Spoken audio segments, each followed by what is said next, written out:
আসসালামু আলাইকুম। প্রিয় ব্যাংক জব চাকরি প্রত্যাশী বৃন্দ, সবাইকে স্বাগত জানাচ্ছি Bidyabari bank head digital classroom থেকে।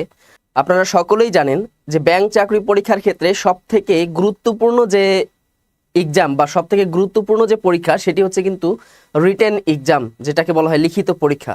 এই লিখিত পরীক্ষাতে ভালো করার সবথেকে ভালো উপায় হচ্ছে ফোকাস রাইটিংয়ে ভালো করা।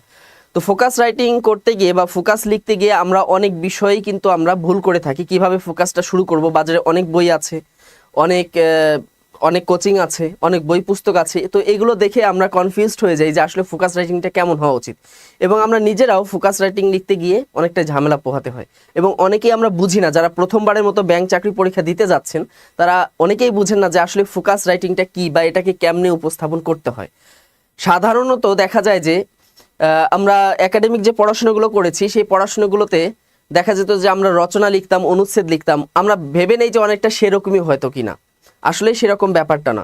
আজকে যারা ক্লাসটি শুরু থেকে শেষ পর্যন্ত দেখবেন, আশা করি আপনাদের ফোকাস রাইটিং নিয়ে আর কোনো বই পুস্তক পড়তে হবে না। আপনারা নিজেরাই একটা সুন্দর ফোকাস রাইটিং উপস্থাপন করতে পারবেন। সেই কৌশলগুলো আজকে আপনাদেরকে দেখিয়ে দিব, যে কৌশলগুলো এর আগে কেউ আপনাদেরকে বলেনি বা আপনারা হয়তোবা সেভাবে জানেন না। এবং আপনারা মনে রাখবেন যে বাংলা ফোকাস রাইটিংয়ে মোটামুটি 35 নম্বর বরাদ্দ থাকে, এর থেকে কম বেশি হতে পারে। তবে এই 35 নম্বরে কিভাবে আপনি কমপক্ষে 30 নম্বর আপনি উঠাতে পারবেন বা 30 নম্বর ক্যারি করতে পারবেন, সেই বিষয়টা আমরা আজকে দেখিয়ে দিব। সেই কৌশলটা আমি আপনাদেরকে আজকে জানিয়ে দিব। তো শুরুতেই দেখি যে ফোকাস রাইটিংয়ের জন্য আমরা জানি যে ব্যাংক চাকরি পরীক্ষায় সাধারণত 200 নম্বরের পরীক্ষা হয়ে থাকে, লিখিত পরীক্ষা। এর মধ্যে বাংলা ফোকাস রাইটিংয়ে কম বেশি 35 নম্বর বরাদ্দ থাকে। বাংলা ফোকাসে 35 নম্বর। তো এখানে আপনি কিভাবে কমপক্ষে 30 নম্বর তুলতে পারেন সেই কৌশলটি আজকে আপনাদেরকে আমি দেখিয়ে দিব। তো দেখি শুরুতেই যেটি কাজ করবেন, 1 নাম্বার যেটি কথা সেটি হচ্ছে যে ফোকাস রাইটিং লেখার ক্ষেত্রে শুরুতেই আপনাকে উপস্থাপনাটা করতে হবে ওইভাবেই। আপনার উপস্থাপনাটা হচ্ছে কেমন, আমি প্রায় একটি কথা বলে থাকি, সেটি হচ্ছে যে উপস্থাপনাটা হবে বাংলা সিনেমার মতো। আমরা যখন ছোটবেলায় বাংলা সিনেমা দেখতাম বা এখনো দেখি, তখন দেখবেন যে বাংলা সিনেমার প্রথম 2, 3, 4, 5 মিনিট দেখলেই কিন্তু বোঝা যায় যে আসলে সিনেমাটার ফলাফলটা কি হবে বা কোন দিকে যাচ্ছে। তো আপনাদের উপস্থাপনাটা হবে ঠিক ওরকম। কিন্তু যখন শিক্ষক ভিতরে যাবে, যে ভিতরে যে তথ্যগুলো আপনি উপস্থাপন করেছেন সেগুলোতে যখন শিক্ষক দেখতে যাবে, তখন যেন মনে করে যে না, এখানে শুধু বাংলা সিনেমাই আছে না, এখানে হিন্দি, তামিল, ইংলিশ সব মুভির একটা সংমিশ্রণ আছে। মানে তখন সে আরও বেশি আপনার প্রতি একটু দুর্বলতা চলে আসবে আপনার লেখাটির প্রতি। তো আপনাদের উপস্থাপনাটা হবে এরকম। তো আপনারা দেখেন যে আকর্ষণীয় ভূমিকা তৈরি করা, এই যে আকর্ষণীয় ভূমিকা কিভাবে তৈরি করা যায় সেই কৌশলগুলো আজকে আপনাকে দেখিয়ে দিব। প্রত্যেকটা স্টেপ বাই স্টেপ আপনাদেরকে কৌশলগুলো আজকে শিখিয়ে দিব। সেটি হচ্ছে যে যখন আপনি ভূমিকাটি লিখবেন, সেই ভূমিকাতে আমরা সাধারণত লিখে থাকি, এখন ফোকাস রাইটিংয়ে এসেছে যে নারীর ক্ষমতায়নে ব্যাংকিং খাতের ভূমিকা। এখন আমরা শুরুতে কি লিখে দেই, একটা গদবাঁধা লেখা যে নারীর ক্ষমতায়নে ব্যাংকিং খাতের ভূমিকা অত্যন্ত গুরুত্বপূর্ণ, অনেক বেশি। এই যে কথাগুলো যে লিখি, এগুলো হচ্ছে কি অর্থহীন কথাবার্তা, মানে এইগুলো ফোকাস রাইটিংয়ের জন্য কি উপযুক্ত নয়। তো দেখি শুরুতেই যেটি আছে যে আর্থিক প্রবাহের একটি গল্প দিয়ে শুরু করতে পারেন। মানে আপনার উপস্থাপনাটা হবে একটু গল্প টাইপের, একটা আর্থিক একটা বিবরণ দিতে পারেন বা আর্থিক একটা প্রবাহের একটা বিবরণ দিতে পারেন। এরপর হচ্ছে কি গ্রাহকের সমস্যার সমাধানের একটা উদাহরণ দিয়ে উপস্থাপনটা করলেন ওই টপিক সম্পর্কে। গ্রাহকের কি ধরনের সমস্যা এই টপিকটার সাথে বা এই আলোচনার সাথে গ্রাহকরা কিভাবে জড়িত, তার একটা গল্প দিয়ে আপনি উপস্থাপনাটা শুরু করতে পারেন। এরপর দেখেন যে ব্যাংকের গুরুত্বপূর্ণ সাফল্যের পরিসংখ্যান দিতে পারেন। ভূমিকাতেই একটা ছোটখাটো একটা পরিসংখ্যান দিতে পারেন। যেমন দিতে পারেন যে যেমন আসলো যে নারীর ক্ষমতায়নে ব্যাংকিং খাতের ভূমিকা। তো শুরুতেই আপনি বললেন যে ব্যাংকিং খাত নারীর ক্ষমতায়নে এই কাজগুলো করেছে, এত শতাংশ নারী হচ্ছে উপকারভোগী বা এত শতাংশ নারী ক্ষমতায়ন হয়েছে, এত শতাংশ নারীর ক্ষমতায়ন হয়েছে। এই যে ভূমিকাতেই আপনি এই তথ্যগুলো দিয়ে দিলেন। এরপর দেখেন যে কোনো প্রাসঙ্গিক উক্তি দিয়ে ভূমিকাটা শুরু করতে হবে। উক্তিটা হবে, আপনার ভূমিকাটাই হবে একটা অপ্রাসঙ্গিক কথা বলা যাবে না যে এই টপিকটা অত্যন্ত গুরুত্বপূর্ণ, এই টপিকটার প্রয়োজনীয়তা অনেক, এই ধরনের অবান্তর কথা। মানে এগুলো অবান্তর বলতে সেই ক্ষেত্রে এগুলো একাডেমিক পড়াশোনার সাথে যায়, কিন্তু ফোকাস রাইটিংটা যেমন হওয়া উচিত সেই আলোচনার সাথে কিন্তু যায় না। পাশাপাশি দেখেন যে আপনার ভূমিকাতে থাকতে পারে ভবিষ্যৎ আর্থিক সম্ভাবনা নিয়ে কিছু কথা থাকতে পারে ভূমিকাতে, যে এটার সম্ভাবনাটা কতটুকু, অর্থাৎ সেই যে টপিকটা সম্পর্কে আপনাদের ফোকাস রাইটিং এসেছে সেই টপিকটার সম্ভাবনাটা কতটুকু ব্যাংকিং খাতে বা আর্থিক খাতে, সেটার 2-1 লাইন আপনি ভূমিকাতে দিতে পারলেন। পাশাপাশি দেখেন যে কোনো একটা আর্থিক ঘটনা সেখানে দিতে পারেন, একটা ঘটনা উল্লেখ করতে পারেন সেই টপিক সম্পর্কে ভূমিকাতেই। পাশাপাশি দেখেন যে একটি উপমা দিয়ে বা একটা উদাহরণ দিয়ে আপনি লেখাটি শুরু করতে পারেন, অথবা গ্রাহকের একটা গল্প বা গ্রাহক কিভাবে উপকৃত হচ্ছে বা গ্রাহকের সাথে এই সম্পর্কটা কি, এই খাতের সম্পর্কটা কি বা এই টপিকের সম্পর্কটা কি, এগুলোও কিন্তু আপনি এখানে অ্যাড করতে পারেন। ভূমিকাটা হবে ঠিক এরকম। এরপর দেখেন আরো কিছু আছে, দেখেন এখানে বাস্তব কিছু উদাহরণ এখানে আমি পেশ করেছি। সেটি হচ্ছে যে ভূমিকাতেই থাকবে যে ব্যাংক ছাড়া কি সম্ভব, এই ধরনের চমকপ্রদ প্রশ্ন, অর্থাৎ আপনার ভূমিকাতে আপনি একটা প্রশ্ন ছুড়ে দিবেন সেই পরীক্ষকের কাছে, মানে পরীক্ষক যেন কি হয় প্রশ্নবিদ্ধ হয়ে যায়, পরবর্তী আলোচনায় সেই প্রশ্নের উত্তর আপনি দিয়ে দিবেন, মানে শুরুতেই তাকে কি করা, আকৃষ্ট করা। কারণ দেখেন একজন মানুষকে যখন আপনি প্রশ্ন করবেন তখন কিন্তু সে প্রশ্নের বেড়াজালে আটকে যায়, তো এক্সামিনারকে এভাবে আমরা আটকাতে পারি। তো শুরুতেই যেটা থাকবে যে ব্যাংক ছাড়া কি সম্ভব, মানে এই টপিকটা যে ব্যাংক ছাড়া কি আদৌ সম্ভব, এরকম কথা থাকতে পারে। পাশাপাশি আর্থিক সংকটের উদাহরণ তুলে ধরেও লেখাটি শুরু করতে পারেন। আর্থিক যদি সংকট সম্পর্কিত কোনো তথ্য থাকে, কোনো ফোকাস রাইটিং থাকে, তাহলে এই উদাহরণটাও আপনি পেশ করতে পারেন। যেমন হতে পারে যেমন দারিদ্র্য দূরীকরণে একমাত্র হাতিয়ার শিক্ষা, এখন শিক্ষা সংক্রান্ত এই ধরনের বেশ কিছু উদাহরণ সেখানে পেশ করলেন শুরুতেই। অথবা একটা পরিসংখ্যান দিয়ে শুরু করলেন যে বাংলাদেশে প্রতি বছর 15 লক্ষ শিক্ষার্থী চাকুরির বাজারে প্রবেশ করে।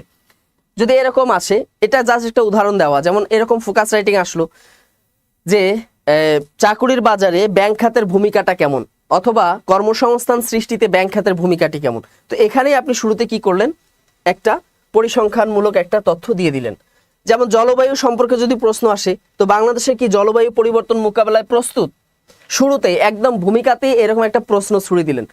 তাহলে এইভাবে যদি আপনি লেখেন তাহলে সেক্ষেত্রে দেখা যাবে যে আপনার ফোকাস রাইটিংটা অত্যন্ত তথ্যবহুল হবে এবং একটা অর্থবহ হবে। এরপর হচ্ছে যখন আমরা ভূমিকা তো শেষ করলাম, ভূমিকা শেষ করার পর এর যে বিষয়বস্তুটি যে রয়েছে, অর্থাৎ এই ফোকাস রাইটিং যে বিষয়ে লেখা হয়েছে সেই বিষয়বস্তুটা যখন আমরা উপস্থাপন করব, তখন একটা বিষয় খেয়াল করবেন যে ব্যাংকের সামাজিক দায়বদ্ধতার একটা গল্প আকারে লিখতে হবে, ব্যতিক্রমী, অর্থাৎ যে টপিকের সাথে এখানে যে আলোচনাগুলো আছে এই আলোচনাগুলো যে টপিকের সাথে যাবে সেভাবে আপনাদেরকে উপস্থাপন করতে হবে। এরপর যেমন গ্রামীণ ব্যাংকিং এর ব্যবস্থার উদাহরণ একটা তুলে ধরা যেতে পারে। যদি ফোকাস রাইটিংটা সম্পর্কিত হয় গ্রামীণ ব্যাংকিং এর সাথে, তাহলে গ্রামীণ ব্যাংকিং এর সাথে এই যে ব্যাংকিং ব্যবস্থার, গ্রামীণ ব্যবস্থার সাথে ব্যাংকিং এর কি সম্পর্ক, এই বিষয়বস্তুগুলো আপনারা তুলে ধরবেন। পাশাপাশি দেখেন যে ব্লক চেইন, তাই না, ব্যাংকিং এর যে ভবিষ্যৎ, ব্লক চেইন, এই যে বিষয়গুলো আছে এই বিষয়গুলোকেও আপনি বিষয়বস্তুর অন্তর্ভুক্ত রাখতে পারেন। পাশাপাশি দেখেন যে ব্যাংক কিভাবে অর্থনীতির ভিত্তি তৈরি করে, কিভাবে অর্থনীতির ভিত্তি তৈরি করে এই সম্পর্কে আপনি কি করলেন, উপস্থাপন করলেন। অর্থাৎ আপনার ফোকাস রাইটিংটা হবে একটু সম্পূর্ণ ভিন্ন ধর্মী। পাশাপাশি দেখেন যে কাস্টমাইজড লোন প্যাকেজ, এগুলো নিয়েও লেখা যেতে পারে। কাস্টমাইজড লোন প্যাকেজ কিছু কিছু দেখেন এখানে নিত্য নতুন কিছু বিষয় অন্তর্ভুক্ত করা হয়েছে, অর্থাৎ আপনার ফোকাস রাইটিংটাকে আরো অর্থবহ করে তোলার জন্য। এরপর বিষয়বস্তুতে আর কি কি থাকতে পারে, দেখেন ই ব্যাংকিং এর সুবিধা আলোচনা করতে পারেন, ক্ষুদ্র উদ্যোক্তাদের জন্য ব্যাংকের ভূমিকা কি কি রয়েছে এই বিষয়গুলো আপনারা আলোচনা করতে পারেন। পাশাপাশি দেখেন ব্যাংকের কর্মচারীদের যে দক্ষতা উন্নয়ন এই বিষয়গুলো আলোচনা করতে পারেন। মহামারীর সময় ব্যাংকের যে চ্যালেঞ্জ এবং অর্জন রয়েছে এই বিষয়গুলো রয়েছে। পাশাপাশি ক্যারিয়ারের জন্য অর্থাৎ নারীদের জন্য ব্যাংকিং খাতটা কতটা গুরুত্বপূর্ণ এই টপিকগুলো আপনারা আলোচনা করতে পারেন। তো এই বিষয়গুলো আপনাদের ফোকাস রাইটিংয়ে থাকবে। পাশাপাশি দেখেন গল্প বলার কৌশল, অর্থাৎ আমরা জানি না, অনেকেই বুঝি না যে আসলে ফোকাস রাইটিংয়ে গল্প বলা যায় কিনা। ফোকাস রাইটিংয়ে যে বিষয়বস্তু থাকবে সেখানে এমন একটা বাস্তবধর্মী একটা গল্প থাকবে অথবা বাস্তবধর্মী এমন একটা উপমা থাকবে যে উপমাটা সেই সেক্টরটাকে বা আপনার ফোকাস রাইটিংটাকে আরো বেশি জৌলসপূর্ণ করে তুলবে, বাস্তবধর্মী কিছু। এটা হচ্ছে ফোকাস রাইটিং এর অন্যতম একটি নিত্য নতুন একটি কৌশল। সেটা হচ্ছে যেমন গ্রাহকের আর্থিক উন্নতির গল্প সেখানে যুক্ত করতে পারেন, একটি চমকপ্রদ সাফল্য গাথা সেখানে শেয়ার করতে পারেন, ব্যাংকের প্রতিষ্ঠার ইতিহাস নিয়ে একটু আলোচনা করতে পারেন যদি সেই ব্যাংকের ইতিহাস সম্পর্কিত প্রশ্নটা হয়ে যায় এটা। পাশাপাশি দেখেন যে ভবিষ্যৎ গ্রাহকের যে স্বপ্ন এগুলো নিয়েও আপনি লিখতে পারেন। তারপর হচ্ছে একজন ব্যাংকের কর্মকর্তার যে দিন কিভাবে কেটে যায়, তার ব্যস্ততম দিনগুলো, যদি এই ধরনের কিছু আসে যে ব্যাংকিং খাতের কাজকর্ম নিয়ে, এগুলো আপনারা উপস্থাপন করতে পারেন। এরপর দেখেন যে একটি ভুল লেনদেন কিভাবে ঠিক করা হলো। হ্যাঁ, এই যে এখানে দেখবেন যে টপিকগুলো আছে এই টপিকগুলো দেখবেন কোনো না কোনো ফোকাস রাইটিং এর সঙ্গে সংযুক্ত বা কোনো না কোনো ফোকাস রাইটিং এর সাথে যায়, এই জন্য এগুলো এখানে পেশ করা আছে। পাশাপাশি দেখেন যে গ্রাহকের জন্য ব্যতিক্রমী যে সেবাগুলো এগুলো আপনি শেয়ার করতে পারেন। বিশেষ করে দেখেন যখন কোনো সেবা সম্পর্কিত প্রশ্ন আসবে, কোনো সেবা, যেমন ই ব্যাংকিং আসতে পারে, ক্রিপ্টোকারেন্সি আসতে পারে, তাই না, ব্যাংক অ্যাসুরেন্স আসতে পারে, এই যে সেবাগুলো যে রয়েছে, মোবাইল ব্যাংকিং আসতে পারে, এই যে সেবাগুলো যে রয়েছে, এইগুলো যদি এই সম্পর্কে আসে, তাহলে গ্রাহকের জন্য যে এটা যে ব্যতিক্রমী সেবা, এটা আপনার বিষয়বস্তুতে থাকবে যে কিভাবে এটি ব্যতিক্রমী সেবা। অনেকেই আমাদের সাথে যুক্ত আছেন, অনেকেই যুক্ত আছেন, ইউটিউবে আমাদের যুক্ত আছেন, পাশাপাশি ফেসবুক পেজে যারা যুক্ত আছেন, অবশ্যই অসংখ্য ধন্যবাদ সবাইকে। তো আজকে আমি চেষ্টা করব যে ফোকাস রাইটিং সম্পর্কে, আসলে আমরা দেখি যে আসলে ফোকাস রাইটিং কিভাবে লিখতে হয়, একটা ফোকাস রাইটিং দাঁড় করিয়ে দিই। তো আমি আজকে আপনাদেরকে দেওয়ার চেষ্টা করব যে ফোকাস রাইটিং আসলে কি কি বিষয়গুলো অন্তর্ভুক্ত থাকবে এবং কোন কোন বিষয়গুলো অন্তর্ভুক্ত থাকলে আপনাদের জন্য ফোকাস রাইটিংটা আরো বেশি সহজ হয়ে যাবে লেখাটা। এরপর দেখেন যে প্রাক্তন গ্রাহকদের অভিজ্ঞতার উপর যাচাই করা, এটা আপনারা লিখতে পারেন। তারপর হচ্ছে আপনার প্রথম ব্যাংক অ্যাকাউন্ট, এটা নিয়ে একটা অভিজ্ঞতা শেয়ার করতে পারেন। দেখা যাচ্ছে যে ব্যাংক অ্যাকাউন্ট সম্পর্কিত কোনো তথ্য আপনার সামনে আসলো, তখন আপনি এই তথ্যগুলো এখানে শেয়ার করতে পারেন, আপনার নিজের যে অভিজ্ঞতাটি রয়েছে। এগুলো হচ্ছে ফোকাস রাইটিংটাকে আরো অনেক বেশি কি করবে, অর্থবহ করে তুলবে। এরপর দেখেন ভিজুয়ালাইজেশন কৌশল। ভিজুয়ালাইজেশন তো বুঝেন, মানে আপনি যেটা লিখতে চাচ্ছেন এই লেখাটা যেন এক্সামিনারের চোখে একটা মুভির মতো সিনারি তৈরি করে, এটাকে হচ্ছে ভিজুয়ালাইজেশন। অর্থাৎ আপনি ব্যাংকিং খাত নিয়ে লিখতেছেন, যে গ্রামীণ ব্যবস্থার বা গ্রামীণ অর্থনীতির উন্নয়নে ব্যাংকিং খাতের ভূমিকা, এটা আপনি এমনভাবে উপস্থাপন করবেন সেটা যেন এক্সামিনারের চোখে একদম ছবির মতো যেন ভেসে উঠে। তাহলে হচ্ছে কি আপনার যে ফোকাস রাইটিংটা এটা অত্যন্ত অর্থবহ এটা অর্থবহ করবে। যেমন দেখেন আর্থিক প্রবাহের একটা চিত্র এখানে দিতে পারেন। এই ভিজুয়ালাইজেশন আর্থিক প্রবাহের যখন একটা চিত্র যখন এখানে পেশ করবেন, সেটা গ্রাফের মধ্যে পেশ করেন অথবা লেখার মাধ্যমে পেশ করেন না কেন, তার সামনে এটা যেন ভেসে উঠে, বাস্তবতার সাথে মিলে যায়। পরিসংখ্যান দিয়ে উপস্থাপন করতে পারেন, এখানে আপনি একটা পরিসংখ্যান দিতে পারেন, ওই টপিক সম্পর্কে একটি পরিসংখ্যান দাঁড় করালেন, যে পরিসংখ্যানটি তার চোখের সামনে একটা কি করবে, ভিজুয়ালাইজেশনের যে বিষয়টি আছে সেটা তৈরি করবে। এরপর দেখেন ব্যাংকিং পরিষেবার যে ভিজুয়াল যে ম্যাপ, অর্থাৎ ব্যাংকিং যে পরিষেবাগুলো দেওয়া হয়, ব্যাংকের যে সেবাগুলো দেওয়া হয়, এই সেবাগুলোকে যদি আপনি ম্যাপ আকারে করতে পারেন, একটা ম্যাপের মাধ্যমে যদি উপস্থাপন করেন, সেটাকেই বলা হবে কি, ভিজুয়ালাইজেশন এটাকে বলা হবে। অর্থাৎ এই ম্যাপের মাধ্যমে একজন এক্সামিনার বুঝতে পারবে যে আসলে কি কি হচ্ছে। এরপর দেখেন সঞ্চয়ের যে সুবিধা, এটা আপনি চার্ট আকারে ব্যবহার করতে পারেন। সঞ্চয় সম্পর্কিত যদি আপনার ফোকাস রাইটিং আসে, তাহলে সঞ্চয়ের সুবিধাটা কি, কেন আমি ব্যাংক ব্যবহার করব, কেন আমি ব্যাংকের সুবিধা নিব, তো সেই সুবিধাগুলো লিখতে গিয়ে অবশ্যই আপনার সঞ্চয়ের বিষয়টা দেখাইতে হবে, এটাকে আপনি চার্ট আকারে ব্যবহার করতে পারেন। এরপর দেখেন যে যদি শাখাগুলো আছে, যে ব্যাংক কিভাবে কাজ করতেছে অর্থনৈতিক উন্নয়নে, এখানে যে ব্যাংকিং যে বিভিন্ন শাখাগুলো আছে, এই শাখাগুলো কিভাবে কাজ করে, গ্রামীণ শাখাগুলো কিভাবে কাজ করে, শহরের শাখাগুলো কিভাবে কাজ করতেছে অর্থনৈতিক উন্নয়নে, এই বিষয়গুলো আপনি সুন্দর করে তুলে ধরতে পারেন। এরপর দেখেন লোন সাইকেল ব্যাখ্যা করার জন্য ধাপে ধাপে চিত্রকল্প তুলে ধরেন। লোন সাইকেল যেটি আছে, পর্যায়ক্রমে যে লোনগুলো দেওয়া হচ্ছে এবং সিজনারি যে লোনগুলো দেওয়া হচ্ছে, কৃষকদের জন্য যে লোনগুলো দেওয়া হচ্ছে, এগুলোকে আপনি ধাপে ধাপে পয়েন্ট করে করে তুলে ধরতে পারেন। এরপর দেখেন যে ব্যাংকের আর্থিক স্থিতিশীলতা, এটার একটা সময়রেখা তৈরি করতে পারেন, যে ব্যাংকের আর্থিক যে স্থিতিশীলতা দরকার, একটা দেশের অর্থনৈতিক উন্নয়নে অবশ্যই ব্যাংকিং খাতের একটা স্থিতিশীল পরিবেশ দরকার, তো সেটা কিভাবে রাখা যায়, এটাকে আপনি ম্যাপ আকারে করতে পারেন। তাহলে এটা কি হবে, ভিজুয়াল হবে, অর্থাৎ এটা দেখতে পারবে। পাশাপাশি দেখেন যে আপনার যে ক্রেডিট স্কোর উন্নতি করে নিয়ে একটি চার্ট লেখেন। ক্রেডিট স্কোর বলতে কি বোঝায়, যে বাংলাদেশের ব্যাংকগুলো সরকারি ব্যাংকগুলো কিভাবে ঋণ প্রদান করতেছে এবং এই ঋণের মাধ্যমে কিভাবে আমাদের অর্থনীতির উন্নতি ঘটতেছে, এই বিষয়গুলোকে যদি আপনি চার্টের মাধ্যমে দেখান, তাহলে এটা অত্যন্ত একটা সুন্দর একটি কি হবে, ফোকাস রাইটিং হবে। এরপর দেখেন যে ই ব্যাংকিং অ্যাপ ব্যবহার যে করা হচ্ছে এখন, ই ব্যাংকিং অ্যাপ এগুলো কিভাবে ব্যবহার করা হয়, এই ই ব্যাংকিং অ্যাপের যে ব্যবহার বিধিটা বা এটাকে কি কি কোন কোন ধাপে কোন কোন কাজগুলো করা হয়, এটাকে যদি আপনি সুন্দর করে চার্টের মাধ্যমে হোক বা লেখার মাধ্যমে হোক যদি উপস্থাপন করেন, তাহলে এটা হবে কি একটা ভিজুয়ালাইজেশন, একটা অন্যতম একটা কৌশল হবে। এরপর দেখেন আর কি কি বিষয়গুলো রয়েছে, এই যে উদ্ভাবনী অনুচ্ছেদ লেখা, কিছু কিছু ফোকাস রাইটিং আসে যেগুলো হচ্ছে কি একটু উদ্ভাবনমূলক হয়ে থাকে, অর্থাৎ এই ফোকাস রাইটিংটাকে একটা উদ্ভাবনী কৌশলের মাধ্যমে এটাকে উদ্ভাবনমূলক ফোকাস রাইটিংয়ে পরিণত করা যায়। তো সেটা কিভাবে করা যায় সেটা আমরা একটু দেখার চেষ্টা করব। সেটা হচ্ছে অবশ্যই এখানে একটি প্যারাগ্রাফ থাকবে, প্যারাগ্রাফ আকারে শুরু করতে হবে এবং যখন আপনি লেখাটা শুরু করবেন একটা প্রশ্ন দিয়ে শুরু করবেন, যে এটা কেন গুরুত্বপূর্ণ, এটা কি আদৌ করতে পারে কিনা, অথবা এই খাতের আদৌ প্রয়োজন আছে কিনা, বা এইটার সাথে ব্যাংকিং খাতের কোনো সম্পর্ক আছে কিনা, প্রশ্ন একটা ছুড়ে দিলেন। এরপর দেখেন থিমেটিক লাইন ব্যবহার করুন। থিমেটিক লাইন তো বুঝেন, অর্থাৎ এমন কিছু এমনভাবে ভাষাটা উপস্থাপন করবেন মনে হচ্ছে যেন সে এক্সামিনার সেটা কি স্বপ্ন দেখতেছে, মানে স্বপ্নের মতো মনে হবে। এই ধরনের কিছু থিমেটিক লাইন এখানে যুক্ত করেন।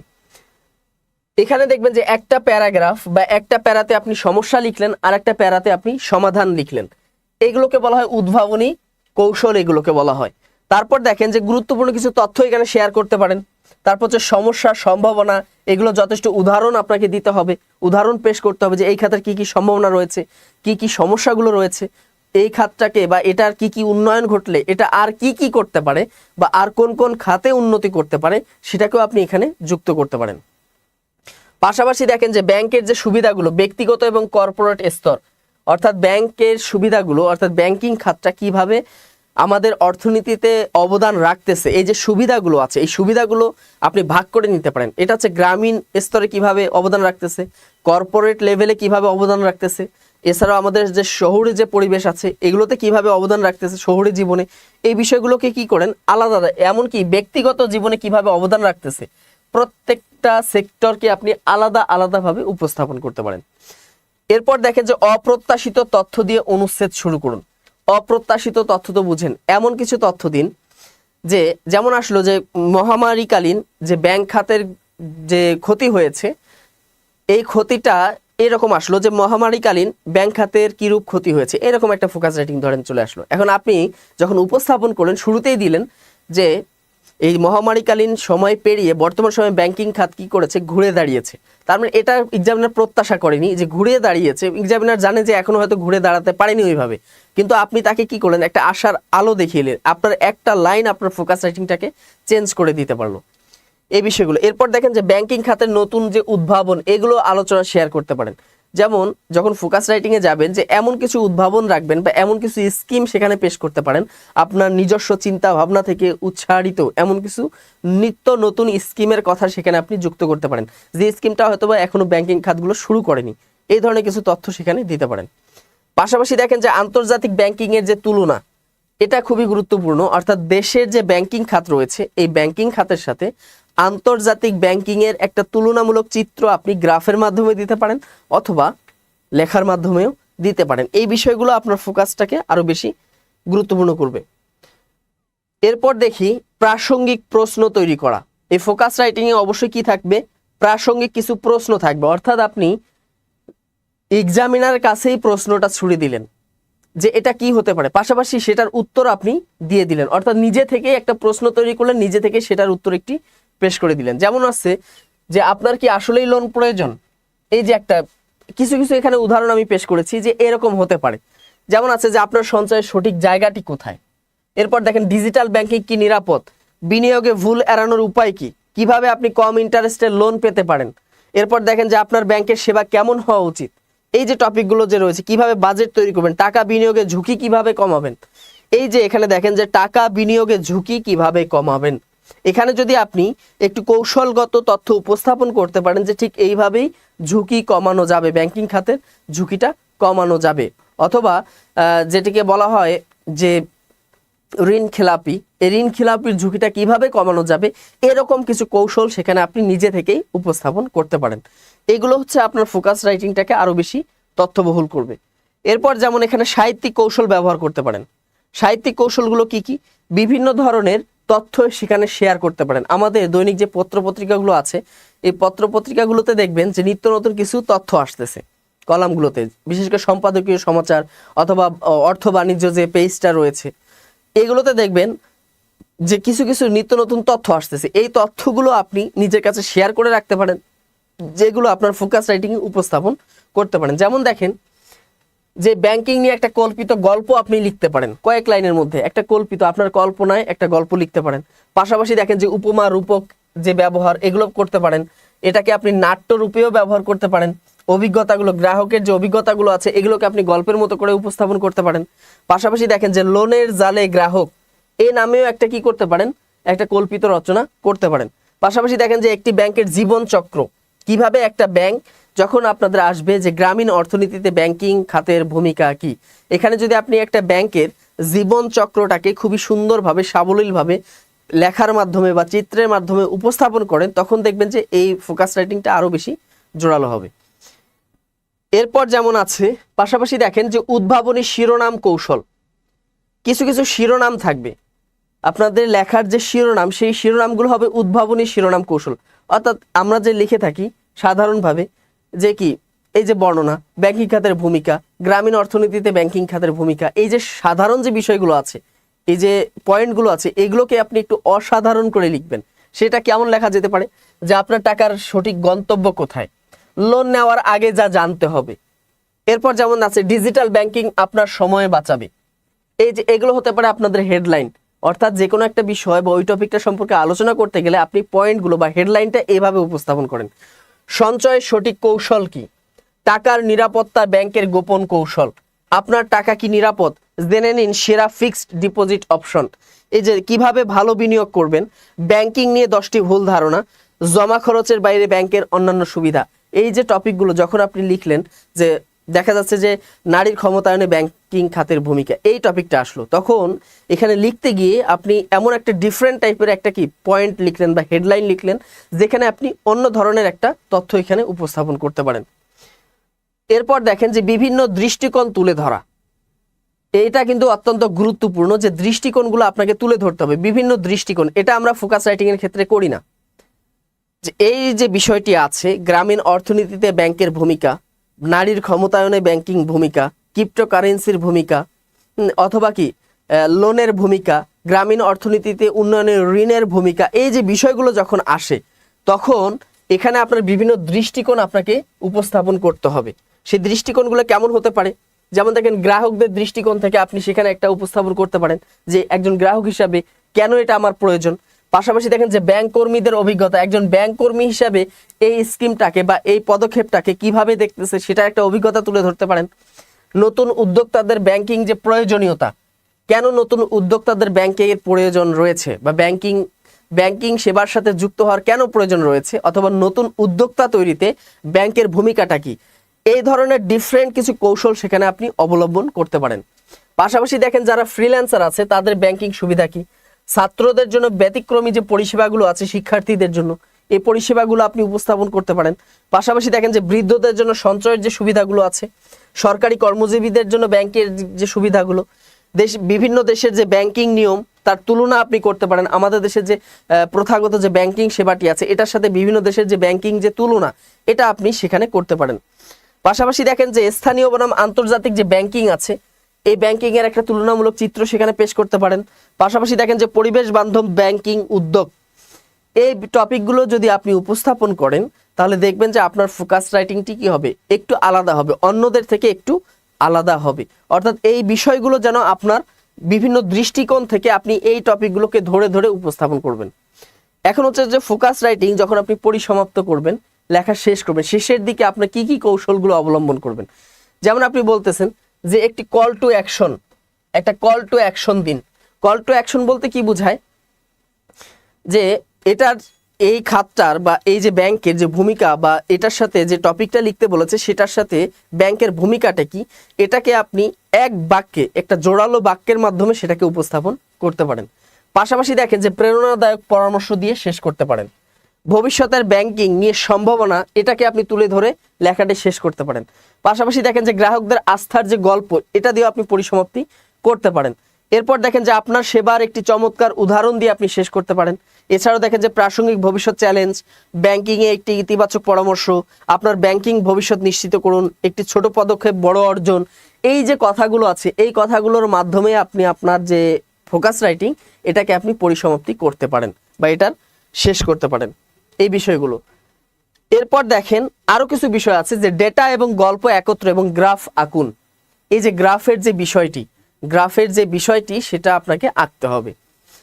খেয়াল করেন যে বিষয়টি, সেটা হচ্ছে যে লেখায় নিরেট পরিসংখ্যান ব্যবহার করা যাবে না। নিরেট পরিসংখ্যান তো বুঝেন, যে এবছর ব্যাংকিং খাতে এত টাকা বাংলাদেশ ব্যাংক ঋণ দিয়েছে, এবছর গ্রামীণ উন্নয়নে কৃষকদের জন্য এত টাকা বাংলাদেশ ব্যাংক ঋণ দিয়েছে। এই ধরনের গদবাঁধা যে তথ্যগুলো আছে, এগুলোকে এভাবে উপস্থাপন না করে সেটাকে কি করতে পারেন, একটা মানবিক গল্পের মাধ্যমে তুলে ধরতে পারেন। যেমন মানবিক গল্পটা কি রকম হতে পারে, যে বাংলাদেশের ছোট উদ্যোক্তারা ব্যাংক থেকে ঋণ পাওয়ার অপেক্ষায় থাকেন। দেখেন আমি কিন্তু সরাসরি লিখলাম না যে বাংলাদেশে যে 60% ক্ষুদ্র উদ্যোক্তা ব্যাংকিং আর্থিক খাতে সহযোগিতার কারণে বা সহযোগিতার কারণেই বা সহযোগিতা না পাওয়ার কারণে তারা পিছিয়ে যাচ্ছে, এটা আমি এক বাক্যে লিখতে পারতাম। তো সেটাকে আমি এক বাক্যে না লিখে কি লিখলাম, একটু গল্প আকারে লিখলাম যে বাংলাদেশের ছোট উদ্যোক্তারা ব্যাংক থেকে ঋণ পাওয়ার অপেক্ষায় থাকেন। যেমন একজন কৃষক বৃষ্টির জন্য আকাশের দিকে তাকিয়ে থাকে। দেখেন ভাষাটা হচ্ছে এরকম হবে, যখন আপনি গ্রাফগুলো উপস্থাপন করবেন, চিত্রায়ন করবেন, কোনো তথ্য যখন আপনি দিবেন, সেখানে আপনি সরাসরি পরিসংখ্যান না দিয়ে সেটাকে আপনি একটু ভিন্নভাবে সেই ডাটাটা উপস্থাপন করতে পারেন, তাই না? যে ঋণ পাওয়ার জন্য কি করে থাকে, অপেক্ষা করে থাকে, যেমন একজন কৃষক কি করে বৃষ্টির জন্য আকাশের দিকে তাকিয়ে থাকে। এরপর আপনি তথ্যটা দিলেন যে 2023 সালের এক গবেষণা দেখা গেছে যে 60% ক্ষুদ্র উদ্যোক্তা এখনো প্রয়োজনীয় অর্থায়নের অভাবে কি করতে পারতেছে না, তারা পিছিয়ে পড়ে যাচ্ছে। তাহলে দেখলেন যে শুরুতেই আপনি কি করলেন, সেটাকে এই তথ্যটাকে একটু গল্পের মতো করে বা তথ্যটাকে একটু ভিন্ন ধর্মী করে, একটু উপমা যোগ করে, একটু রসালো কথা যোগ করে এই তথ্যটাকে আপনি উপস্থাপন করতে পারেন। এই কাজগুলো আপনার করতে হবে। এরপর দেখেন ভিজুয়ালাইজেশনের বেশ কিছু কৌশল আছে। আবারও বলি, ভিজুয়ালাইজেশনে আরও বেশ কিছু কৌশল আছে। যেমন দেখেন যে পাঠক যেন সহজে বুঝতে পারে যে সেভাবে উদাহরণ বা তুলনা কিন্তু করতে হবে। অর্থাৎ যে এক্সামিনার থাকবে তিনি যেন সহজেই বুঝতে পারেন যে আসলে আপনি কি বোঝাতে চাচ্ছেন, কি বলতে চাচ্ছেন, এটা কিন্তু আপনাকে স্পষ্টভাবে তুলে ধরতে হবে। যেমন যদি বিষয় হলো যে তরুণদের কর্মসংস্থান, এরকম যদি টপিক যদি আসে যে তরুণদের কর্মসংস্থানে ব্যাংকের ভূমিকা কি, বাংলাদেশ ব্যাংকের ভূমিকা কি, সরকারি ব্যাংকের ভূমিকা কি, ব্যাংক খাতের ভূমিকা কি, এই ধরনের টপিক ধরেন আসলো, তো সেখানে আপনি কি করতে পারেন যে তরুণদের জন্য উদ্যোক্তা হওয়ার সুযোগ। দেখেন এখানে একটা সম্ভাবনার কথা লিখে দিলেন যে তরুণদের জন্য কি হওয়ার সুযোগ আছে, উদ্যোক্তা হওয়ার সুযোগ রয়েছে। তো এই যে উদ্যোক্তা হওয়ার যে সুযোগটা রয়েছে, এই সুযোগটাকে বাস্তবায়ন করার জন্য কার প্রয়োজন, অবশ্যই ব্যাংকিং খাতের প্রয়োজন। এটা পরোক্ষভাবে কিন্তু সেই তথ্যটা আপনার উপস্থাপন হয়ে গেল এই একটা লাইনের মাধ্যমে। এরপর দেখেন যে সরকারি চাকুরির চ্যালেঞ্জ, অর্থাৎ কেন একজন তরুণ উদ্যোক্তা হবে বা ব্যাংকিং খাতের দ্বারস্থ হবে, কারণ হচ্ছে কি এখানে কি রয়েছে, প্রতিবন্ধকতাটা রয়েছে। কি প্রতিবন্ধকতা, সেটা হচ্ছে কি সরকারি চাকরির বেশ কিছু চ্যালেঞ্জ রয়েছে, অর্থাৎ সরকারি চাকরি সকলেরই যে হবে তা কিন্তু না। এই যে বিষয়গুলো এখানে তুলে ধরলেন। পাশাপাশি দেখেন যে বেসরকারি খাতে দক্ষতার অভাব। এখন দেখলেন যে এখানে কিসের কিসের অভাব আছে। তাহলে শুরুতে আমরা দেখলাম একটা সম্ভাবনা তুলে ধরলাম, একটা চ্যালেঞ্জ দিলাম, পাশাপাশি একটা সমস্যাও দিয়ে দিলাম। পরবর্তী সময় কি করব, এটার এই তিনটা সমন্বয়ে একটি সমাধান আমরা দিব। সেটা হচ্ছে যে বেসরকারি খাতে দক্ষতার কি রয়েছে, অভাব রয়েছে।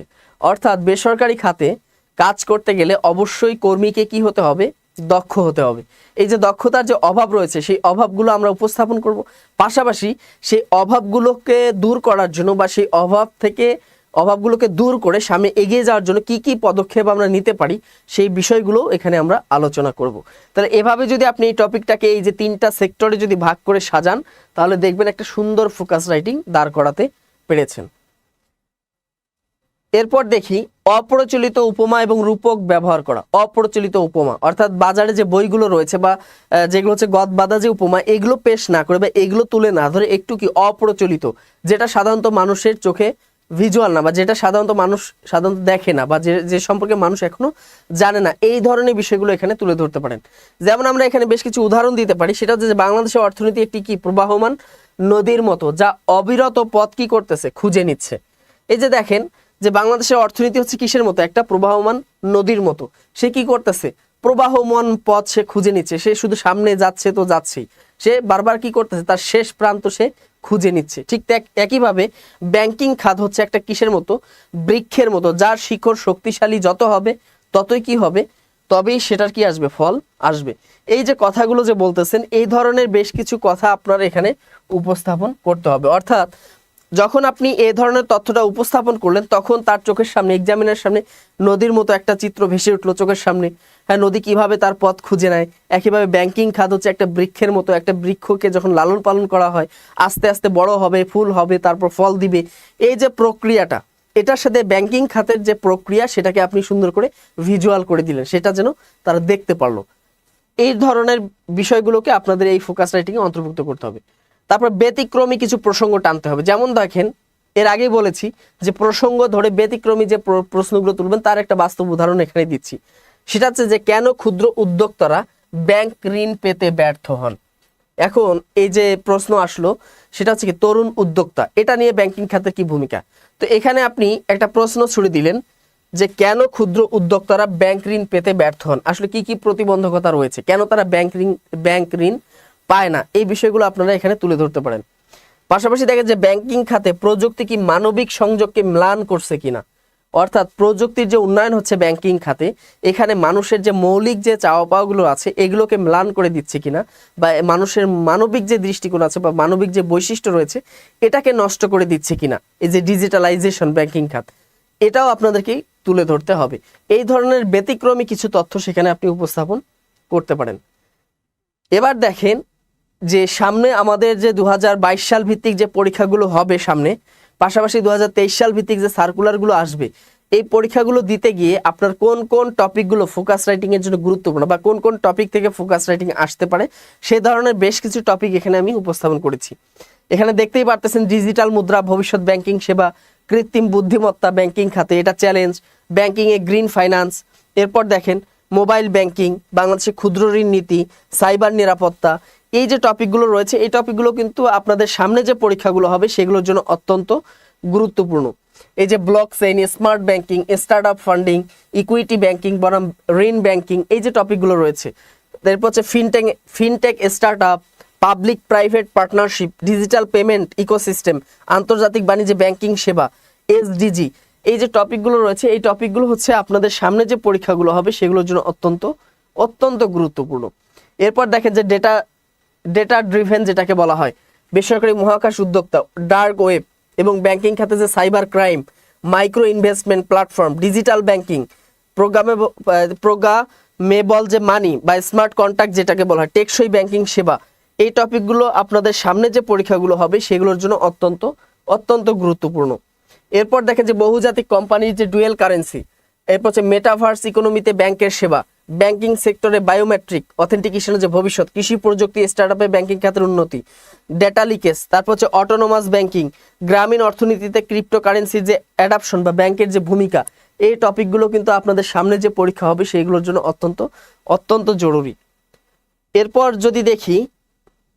এরপর দেখেন যে অ্যাস্ট্রোনমিক্যাল প্রজেক্টে বিনিয়োগের জন্য যে ব্যাংকিং পলিসি, এই যে বিষয়টি আছে। পাশাপাশি দেখেন যে ডিজিটাল ব্যাংকিং এ ব্লকচেইনের ভূমিকা, অর্থনৈতিক পুনরুদ্ধারে ব্যাংকিং খাতের কৌশল, বাংলাদেশে ইনক্লুসিভ ব্যাংকিং, এআই চালিত ক্রেডিট স্কোরিং পদ্ধতি, টেকসই উন্নয়নে গ্রিন ব্যাংকিং এর গুরুত্ব, ক্যাশলেস অর্থনীতিতে ব্যাংকের ভূমিকা। এই যে টপিকগুলো দেখতে পারতেছেন, আগামীতে যে পরীক্ষাগুলো হবে লিখিত পরীক্ষা 22 সাল ভিত্তিক যে সার্কুলারগুলো রয়েছে, সেই সার্কুলারের অধীনে যে পরীক্ষাগুলো হবে আগামী 2-3 মাসের মধ্যেই হবে, সেই পরীক্ষাগুলোর লিখিত পরীক্ষা যে আপনাদের বাংলা ফোকাস রাইটিং আসবে, ইভেন ইংরেজিতে যে ফোকাস রাইটিং আসবে সেগুলোর জন্য কিন্তু এই টপিকগুলো অত্যন্ত গুরুত্বপূর্ণ। এছাড়াও দেখেন যে আরও বেশ কিছু টপিক এখানে রয়েছে, পিপিপি রয়েছে, ডেটা অ্যানালাইটিক্স, ব্যাংকিং সেবার উন্নয়ন, বাংলাদেশে ব্যাংকিং খাতে সাইবার ঝুঁকি নিরাপত্তা। এই টপিকগুলো হচ্ছে কমন টপিক, এইগুলো হচ্ছে আপনাদের জন্য অত্যন্ত গুরুত্বপূর্ণ। এই যে ক্রিপ্টোকারেন্সির যে বিষয়টি আছে, ক্লাইমেট ফাইন্যান্স যেটি আছে, ইথিক্যাল ব্যাংকিং, আধুনিক অর্থনীতিতে যেটার প্রয়োগ, এই যে টপিকগুলো রয়েছে। পাশাপাশি দেখেন যে মহামারীতে ব্যাংকিং খাতে যে পরিবর্তনশীল চিত্র, এগুলো আপনাদের জন্য কি অত্যন্ত গুরুত্বপূর্ণ। এরপর দেখেন যে বাংলাদেশ ব্যাংকিং খাতে যে ডিজিটাল লোন অ্যাপ্লিকেশনের যে সম্ভাবনা এবং চ্যালেঞ্জগুলো যে রয়েছে, এই যে টপিকগুলো আপনারা দেখতে পারলেন এতক্ষণ পর্যন্ত প্রায় 40 থেকে 50টি টপিক, এগুলো হচ্ছে আপনাদের ফোকাস রাইটিং এর জন্য অত্যন্ত গুরুত্বপূর্ণ টপিক। এগুলো আপনাদের সামনের যে পরীক্ষাগুলো হবে সেই পরীক্ষাতে এই টপিকগুলো থেকে আসার সম্ভাবনা অনেক বেশি, এবং এগুলো নিয়ে যদি আপনারা নিয়মিত চর্চা করেন, যেভাবে বললাম যে একটা ফোকাস রাইটিংকে কিভাবে আপনি সাজাবেন, এই কৌশলগুলো যদি আপনি অবলম্বন করেন, তাহলে আপনার ফোকাস রাইটিংটি হবে কি অন্য 1000 জনের থেকে আপনার ফোকাস রাইটিং হবে সম্পূর্ণ ভিন্ন। আর মনে রাখবেন যে ফোকাস রাইটিংয়ে থাকে, বাংলাতে থাকে 35 এবং ইংরেজি থাকে 35, এই যে 70 নাম্বার, এই 70 নাম্বার কিন্তু আপনার যে কোনো ব্যাংকের চাকরি পরীক্ষার ক্ষেত্রে এই 70-এ যদি আপনি 50 বা 55 পেয়ে যান, তাহলে আপনি কিন্তু সকলের থেকে এগিয়ে থাকবেন। কারণ অন্যান্য টপিকগুলো, গণিত বা অন্যান্য যে বিষয়গুলো, ট্রান্সলেশন, এগুলোতে দেখা যাচ্ছে যে অনেকে ভালো নম্বর পায়, কিন্তু এই ফোকাস রাইটিংটাকে একটু অবহেলা করে যায়, যার কারণে এখানে কিন্তু নম্বর কম চলে আসে। তো এই যে ফোকাস রাইটিং দিয়ে কিন্তু আপনি নম্বরটাকে আরও বেশি এগিয়ে নিতে পারেন, এই বিষয়গুলো মনে রাখবেন। তো শিক্ষার্থীবৃন্দ এতক্ষণ যারা যুক্ত ছিলেন তারা যদি মনে করেন যে ব্যাংক জবের জন্য আমার পড়াশোনা করা দরকার, বিশেষ করে ব্যাংক জবের অত্যন্ত গুরুত্বপূর্ণ একটি অংশ হচ্ছে কি রিটেন। আপনি রিটেনে যত বেশি নম্বর তুলতে পারবেন তত কিন্তু আপনি অন্যদের থেকে এগিয়ে থাকবেন। তো আমাদের বিদ্যাবাড়ি ব্যাংক হেডে রিটেন ব্যাচ চালু রয়েছে, bank job written bullet advance care life batch. এই ব্যাচে আপনারা চাইলেই ভর্তি হতে পারেন। এখানে আমাদের বিশেষ করে বাংলাদেশ ব্যাংকের যারা এডি রয়েছেন, ডিডি রয়েছেন, ওই স্যারেরা, ওই সমস্ত শ্রদ্ধেয় স্যারেরাই আপনাদের ক্লাসগুলো নিয়ে থাকেন। আপনারা হয়তো ইতিমধ্যেই জানেন। ওই স্যারেরা আপনাদেরকে এই ব্যাংকের রিটেন কিভাবে করতে হবে, কিভাবে ভালো ফলাফল অর্জন করতে পারবেন, কিভাবে অন্যদের চেয়ে নিজেরা একটু এগিয়ে থাকবেন, এই বিষয়গুলোই এখানে পড়ানো হয়। আপনারা চাইলেই এখানে ভর্তি হতে পারেন।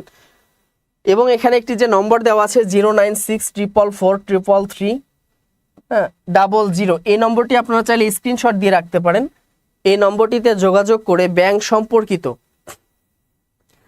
সম্পর্কিত যে কোনো তথ্য আপনারা এখান থেকে জানতে পারেন। কখন সার্কুলার হতে পারে বা কিভাবে পড়াশোনা করা উচিত, আমি কিভাবে শুরু করবো, যে কোনো চাকরির তথ্য আপনি এখান থেকে এই নম্বরগুলোতে কল করে আপনি জানতে পারেন, এই নম্বরটিতে কল করে।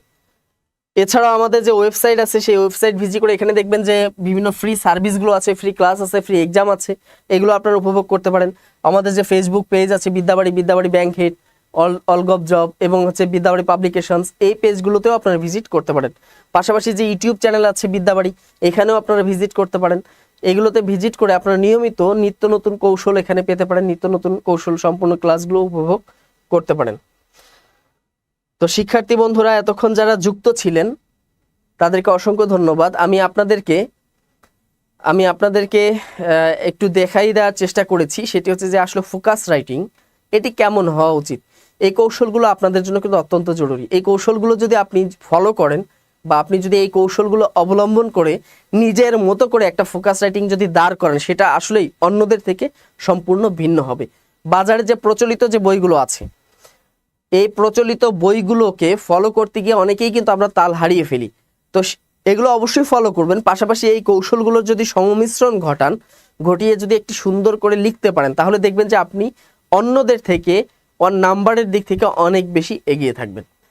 তো এতক্ষণ যারা যুক্ত ছিলেন তাদের সবাইকে অসংখ্য ধন্যবাদ জানিয়ে বিদ্যাবাড়ি ব্যাংক হেড পেজের পক্ষ থেকে সবাইকে ধন্যবাদ জানিয়ে আজকে এখানেই বিদায় নিচ্ছি। সবাই ভালো থাকবেন, সুস্থ থাকবেন। আসসালামু আলাইকুম।